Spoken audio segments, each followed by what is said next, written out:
Right, let's jump straight into this explainer and unpack exactly how a modest desert settlement engineered itself into an absolute global powerhouse. When we think of Dubai today, our minds instantly jump to towering skyscrapers, massive artificial islands, and just unparalleled luxury. But the true story here, it isn't really just about what they've built. It is about the staggering, almost unbelievable speed of that transformation and the deeply complex strategies they have to use to keep the whole thing running. I mean, just think about the sheer scale of growth we are dealing with for a second. Back in 1822, a British naval surveyor documented this tiny oval-shaped village. We're talking mud walls, a few scattered goats and camels, and a population of roughly 1,200 people. Fast forward to 2025, and Dubai is a sprawling metropolis of 4 million residents. This is a city that literally bypassed the standard centuries-long arc of urban development. They basically compressed a millennium of evolution into just a few short decades. So, to wrap our heads around this wild, paradoxical arc, here is our roadmap. We're going to hit 1. The Pearling Village origins. 2. Striking black gold. 3. Building a post-oil economy. 4. The expatriate engine. And finally, 5. Crises of the modern era. All right, Section 1. The Pearling Village origins. From sand to sea. What's truly fascinating here is how rapidly Dubai's foundational history moves from a tribal settlement to a strategic, tax-free trading hub. Back in 1833, the Al Maktoum dynasty, who actually still rule Dubai today, arrived and set up shop. But the absolute genius move happened in 1901. Dubai's ruler established the city as a free port, zero taxation on imports or exports.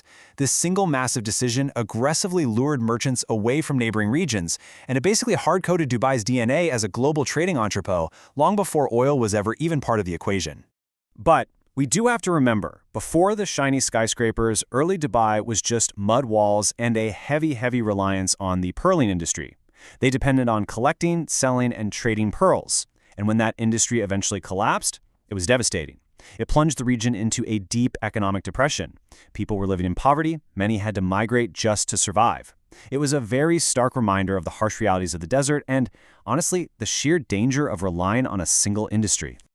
Moving right along to Section 2, Striking Black Gold, the catalyst. The turning point, the real catalyst, happened in 1966 when oil was finally struck offshore. They named the field Fatah, which means good fortune, and man, what a fortune it was. But here's the thing. Unlike other regions that just rested on their resource wealth, Sheikh Rashid bin Saeed Al Maktoum knew the oil was not going to last forever. So he used this massive, sudden influx of cash to fund a grand vision.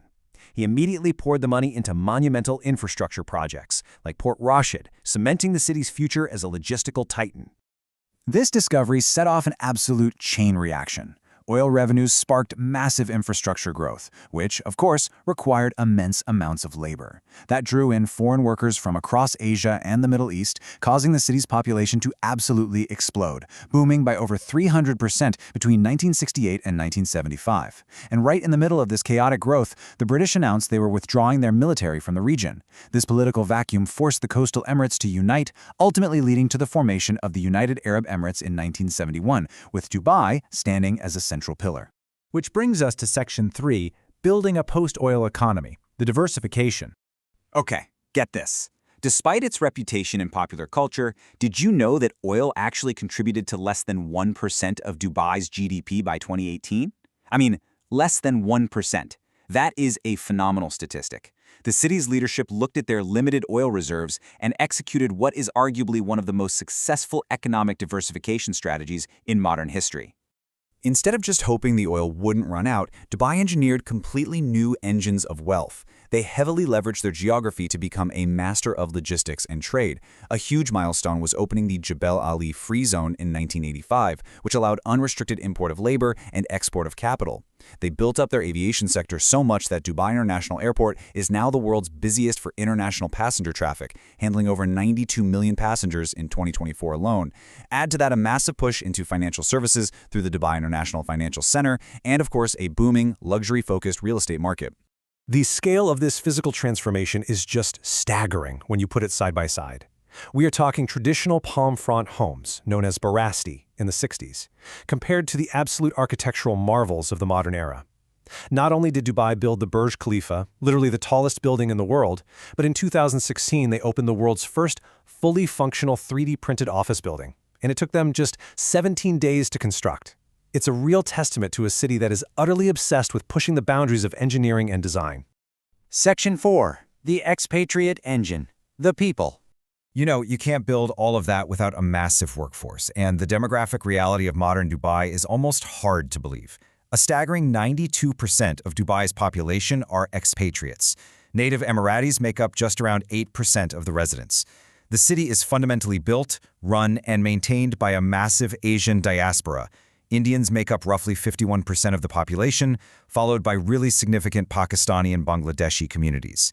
It is a highly unique demographic profile for any major global city. But beyond just labor, this incredible diversity has fostered a totally unique cultural melting pot. You have over 100,000 British expats calling the city home, making them the largest Western group there. Walking down the street, you're going to hear Arabic, English, Malayalam, Tagalog, Urdu, the whole shebang. Furthermore, despite Islam being the official state religion, the city practices immense religious tolerance. Non-Muslim groups regularly receive land grants to build compounds. We're talking everything from Catholic churches to a recently announced temple for the Church of Jesus Christ of Latter-day Saints, all operating right there in the city. And finally, Section 5. Crises of the Modern Era. Defending the Utopia. Because, well, nature always gets a vote, right? Despite all its wealth and engineering prowess, Dubai is not immune to the forces of the natural world.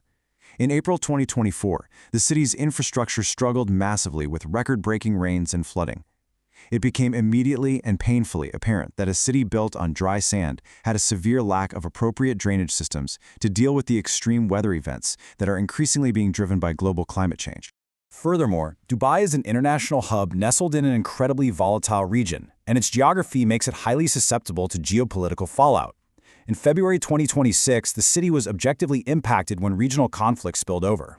Retaliatory Iranian strikes following joint Israeli-American military actions actually hit parts of the city, including the Fairmount The Palm Hotel and the municipal airport.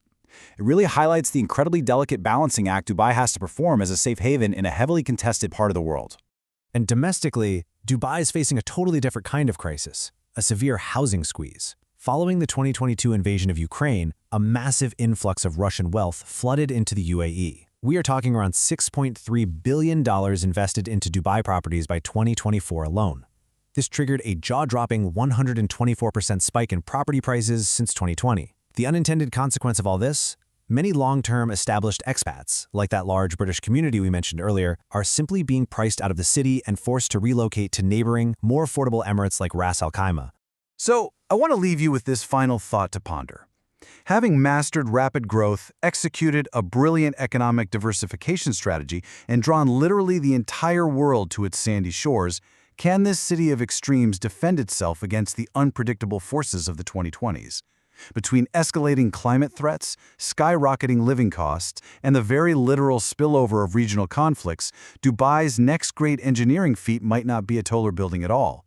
It might just be engineering its own long-term survival.